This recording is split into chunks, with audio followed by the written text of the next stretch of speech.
Assalomu alaykum. Bugun sizlarga astena nevrotik sindrom haqida ma'lumot beramiz. Agar bemorda yurak tez urib ketishi, asabiylashganda yurak sohasida og'riq sezishi, tez charchash, asabiylashgan paytda nafas siqib qolishi kuzatilsa va kardiolog shifokorga boradi yoki endokrinolog shifokorga boradi, lekin tekshiruv natijalari har doim normal chiqadi.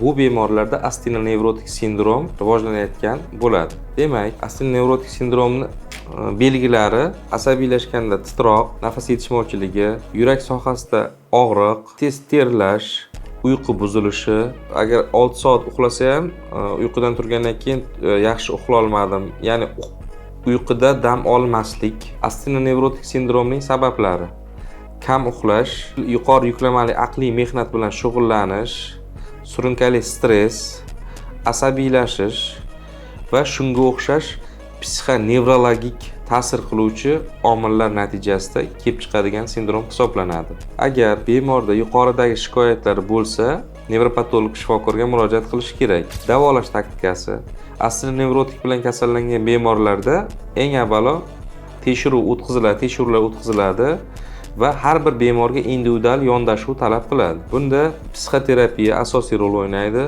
konservativ davo muolajalari o'tkaziladi va kasallik to'liq remissiya holatiga o'tadi. Agar sizda yoki yaqinlaringizda yuqoridagi shikoyatlar mavjud bo'lsa, nevropatolog shifokorga murojaat qiling.